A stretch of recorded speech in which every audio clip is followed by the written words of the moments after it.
ఓం నమో వెంకటేశాయ. జ్యోతిషరత్నాకరం ఛానల్కి స్వాగతం. ఈ వీడియోలో ఒక జాతకంలో వివాహపరమైనటువంటి అనాలిసిస్ చేసేటప్పుడు తనకు వచ్చేటువంటి జీవిత భాగస్వామి లక్షణాలు ఏంటి, అంటే వచ్చేటువంటి అమ్మాయి కానీ అబ్బాయి కానీ అందంగా ఉంటారా లేదా, అలాగే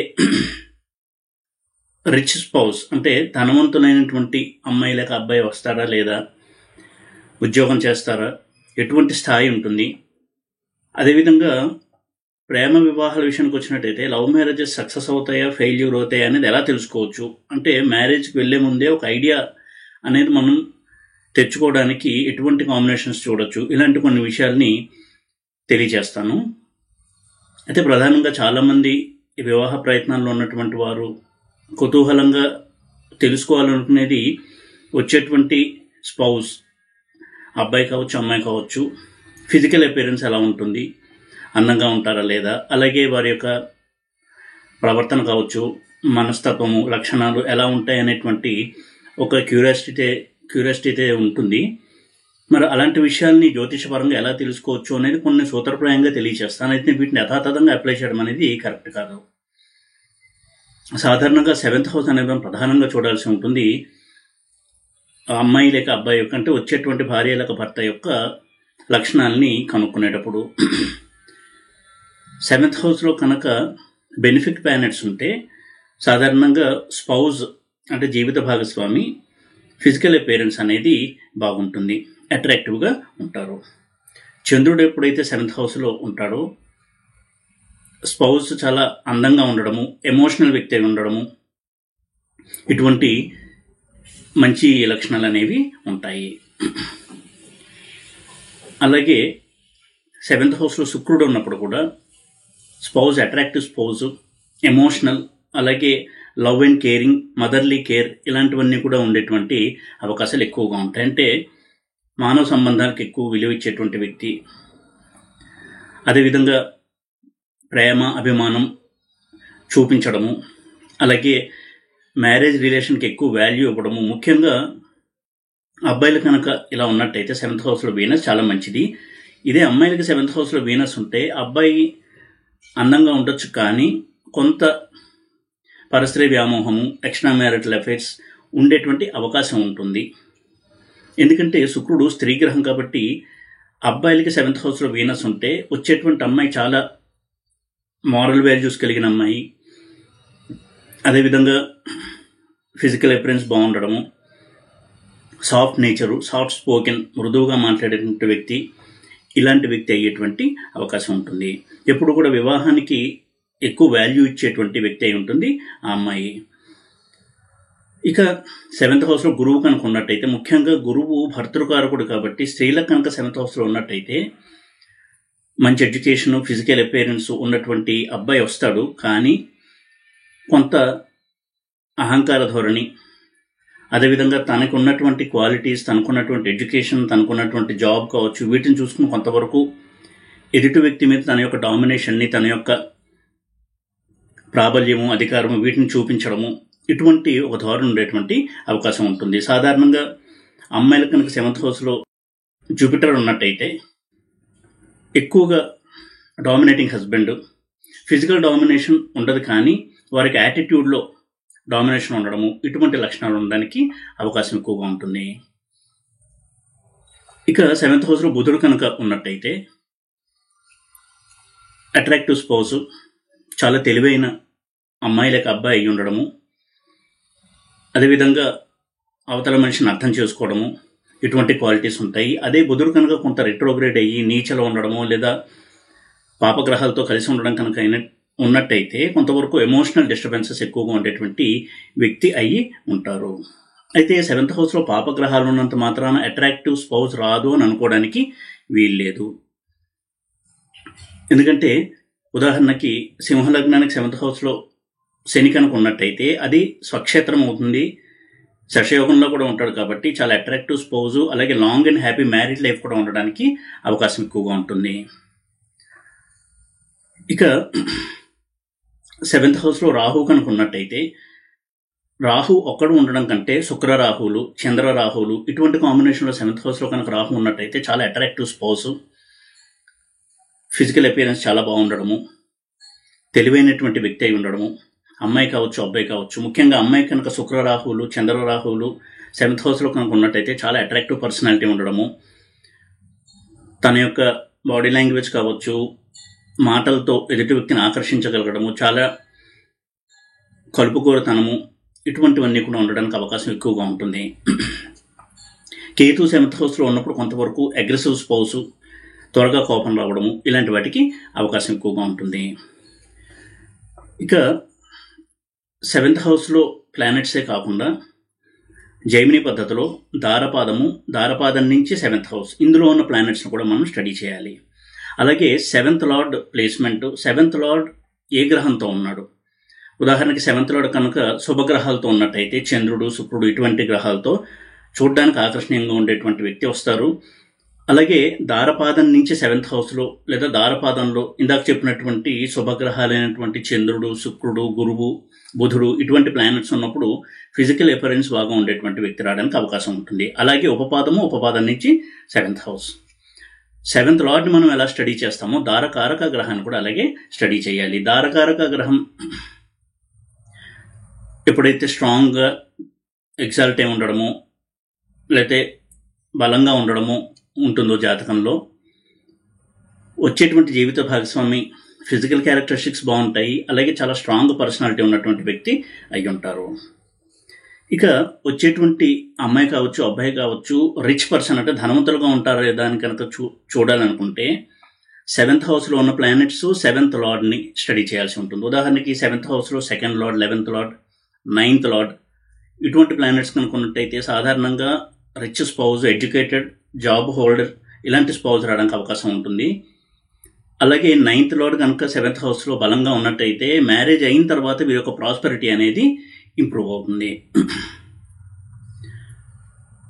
7th హౌస్లో శుభగ్రహాలు ఎంత ముఖ్యమో అలాగే ఇటువంటి శుభాధిపత్యం కలిగినటువంటి గ్రహాలు ఉండడం కూడా అంతే ముఖ్యము. ముఖ్యంగా 5th lord, 9th lord, 2nd lord, 11th lord వీళ్ళు 7th హౌస్లో ఉండడం అనేది వారికి మ్యారేజ్ అయిన తర్వాత అభివృద్ధి జరగడానికి సహాయపడేటువంటి ప్లానెట్స్ అవి.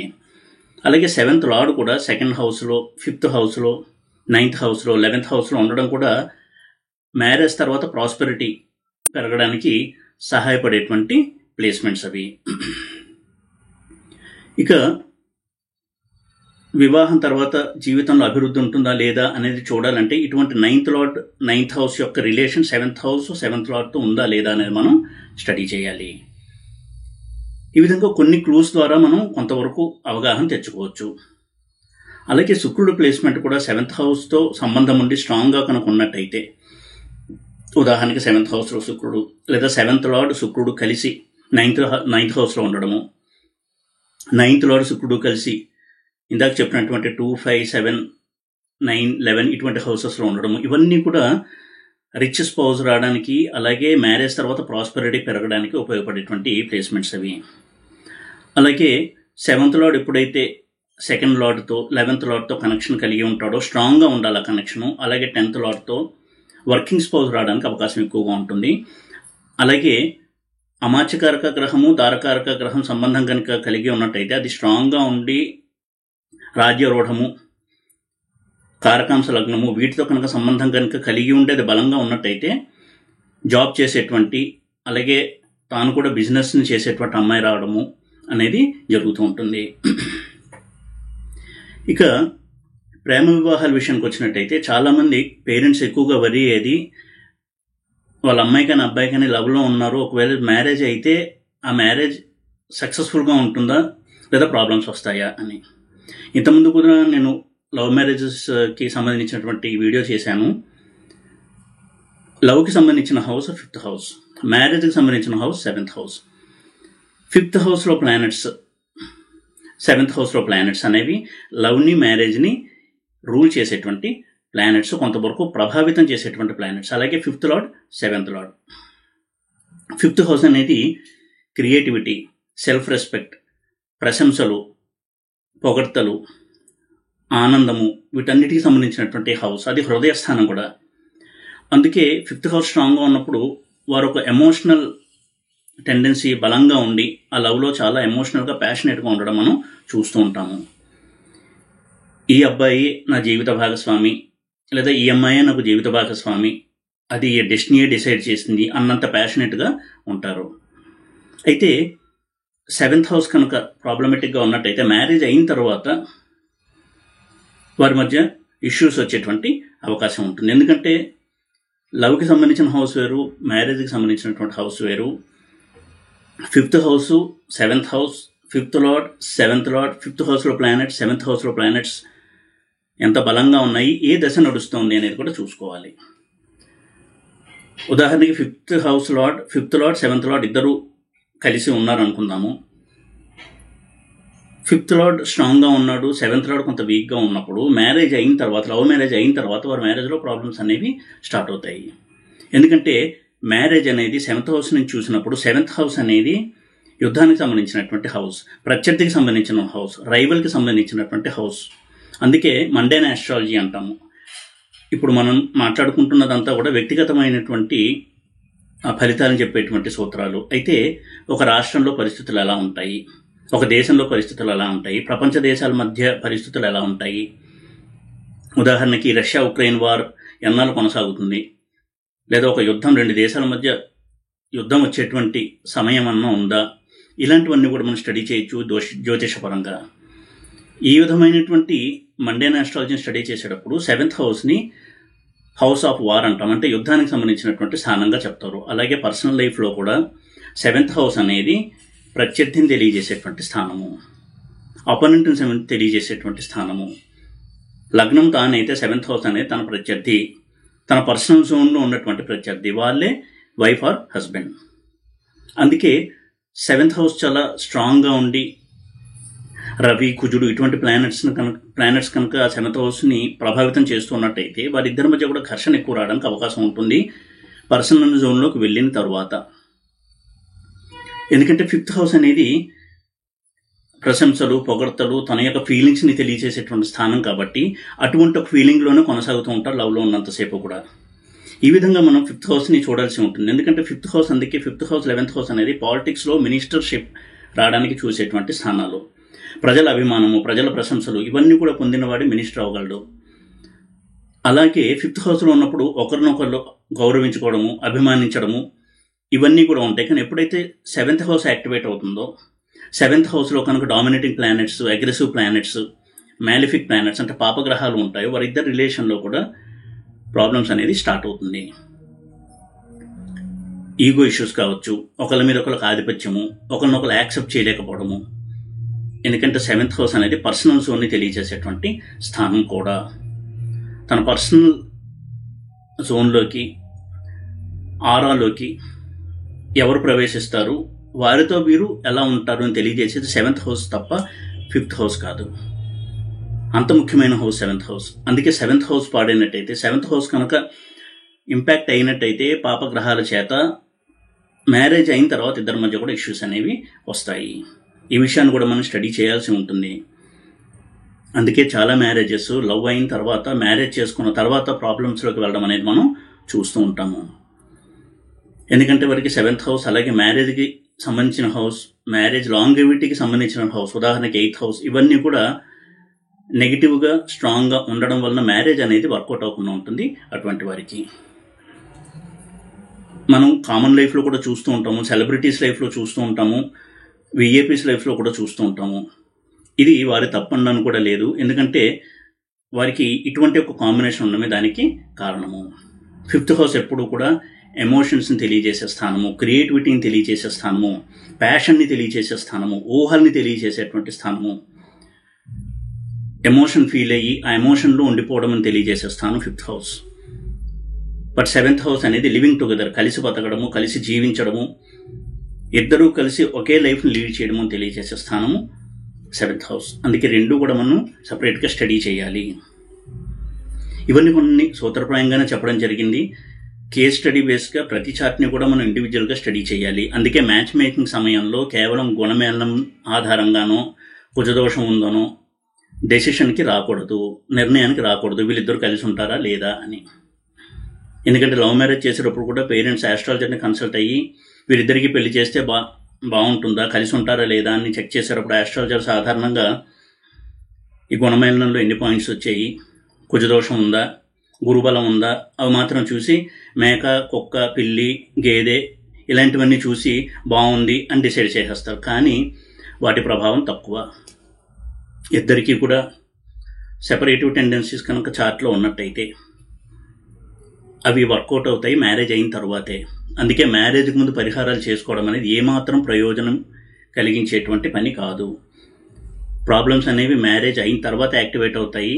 ఒకవేళ పరిహారాలు చేసుకోవాలనుకుంటే అప్పుడే చేసుకోవాలి తప్ప మ్యారేజ్కి ముందు పరిహారాలు చేసుకోవడం అనేది ఏమాత్రం పనిచేయదు.